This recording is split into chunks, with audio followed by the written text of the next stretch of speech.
ఈరోజు మాతృదినోత్సవం. మనలను కన్న అమ్మల కోసం వేడుక చేసుకునే రోజు. మే 11వ రోజు. అమ్మ ప్రేమను తిరిగి ఇవ్వటానికి ఒక జీవితమే సరిపోనప్పుడు అమ్మ ప్రేమను అర్థం చేసుకోవటానికి ఒక్కరోజు సరిపోతుందా?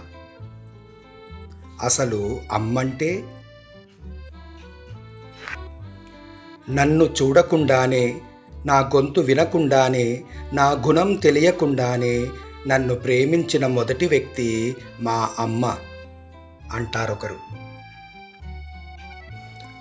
నాన్న కోసం కుటుంబాన్ని దాటి వచ్చే తెగింపు ఎక్కడిదో, ముద్ద ముద్దకో కొత్త కథ చెప్పేంత పాండిత్యం ఎక్కడిదో, అల్లరి ఆపడానికి బూచోడిని పిలిచే ధైర్యం ఎక్కడిదో, మన మాటల్ని జడ్జి చేయకుండా వినేంత విఘ్నత ఎక్కడిదో, లెక్కలేని మన తప్పులను క్షమించే కరుణ ఎక్కడిదో, మన అందరి అవసరాల్ని మోసే బలం ఎక్కడిదో, అలుపు రాకుండా రోజంతా పనిచేసే ఓపిక ఎక్కడిదో, తనకి తనకంటే మనమే ఎక్కువ అనేంత ప్రేమ ఎక్కడిదో అంటారు మరొకరు.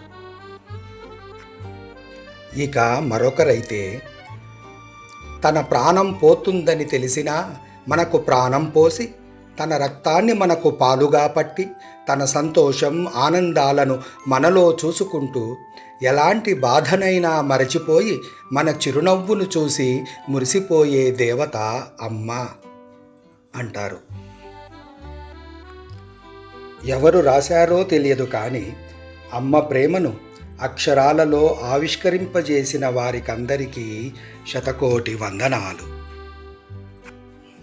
అలాగే అందరికీ తెలపాలన్న ఆరాటంలో అనుమతి లేకుండా ఇలా వాడుకున్నందుకు క్షమాపణలు.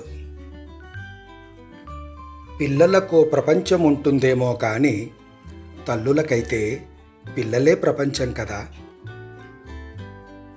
అమ్మా, నీ దీవెన కావాలమ్మా.